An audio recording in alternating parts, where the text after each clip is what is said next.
Hello, it's Nurse Richard, the Wax Wizard. Yeah, it's not an earwax removal video today. Thought I might show you what I've been doing on my time off. Have a guess where I am. Now, ordinarily, when you're in England and you see a double-decker red bus and a red phone box, you might be mistaken for thinking we're in London, but I am not in London. Does anybody know what that building is? There's two things on the top of those little towers that might give it away. This one might give it away too. If that doesn't give it away, this will definitely give it away. That's right, we're in Liverpool. Which is only about 30-minute drive away from me. Quite lucky where we live. We live 30 minutes from Manchester, 30 minutes from Liverpool. We're right in between the two.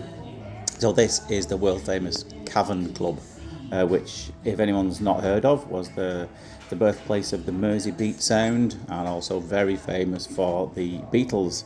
And there is the famous stage with a couple of Vox AC30s on there. That might mean something to you musicians there.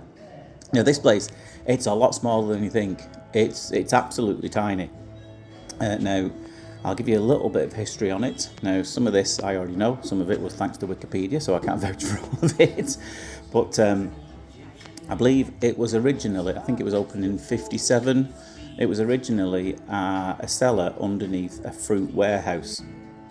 And famously, when someone had been in there, it was a very hot and sweaty place, no air conditioning back then, and obviously it's quite deep underground. There was, when somebody would come out and they'd say, you can tell you've been to the cavern because you've got the Cavern Perfume. Now, what's the Cavern Perfume? Now, because it was a fruit warehouse, there was fruit in there for so long. Apparently, when it would get really hot in there, the bricks would sweat, and they would emit out this scent, which was from all the fruit that was stored in there for many years. And so that's an interesting little tale for you. I believe it was filled in, or certainly disused, I think in the early 70s, 73, 74, something like that, to do with, I think it was a train line that they were building, and they reopened it again, I think in the early 80s, around 84. Now, it wasn't just the Beatles that were famous for playing here. There's a really lot of famous musicians played in there. Queen played in there, The Who, Elvis Costello, and now all these signed guitars and pictures on the wall.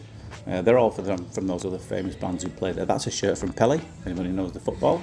That's a picture, I believe Macca came back a few years back to his roots and played another set in there.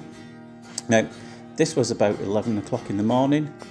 There's always live music on at the Cavern. Be it bands or a solo singer playing acoustic guitar like this fella was, very good too he was. And they start at like 11 in the morning and run through to the early hours of the following morning as well, so there's still a buzzing live music scene there. Now, this was 11 o'clock in the morning, so it's relatively quiet, but it did fill up quite quickly with people from all over the world. They come to see it, because obviously it's iconic, isn't it? It's the one and only Cavern. I'll give you a little story on the building that you saw at the start. That was a Liver building. I think that was built in 1911, and I believe it was the tallest building in the UK for a good number of years.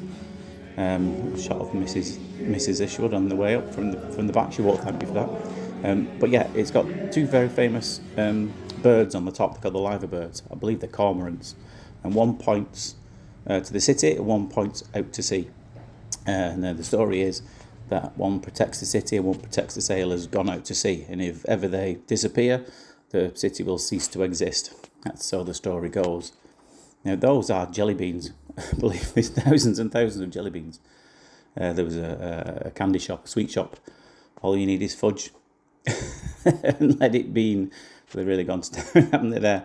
So yeah, there's a live building. Yeah, one pointing out, one pointing inwards. These are lamb bananas. I believe some artist, that's Billy Fury, I believe some artists designed these things, and they took off for some reason in Liverpool. The Scousers absolutely love them. And there's my father-in-law, Jed, with the Beatles. They're taller than you might think, aren't they? So I hope you enjoyed that little tour around the famous Liverpool. But for now, take care of yourselves, and I'll see you later. Bye-bye.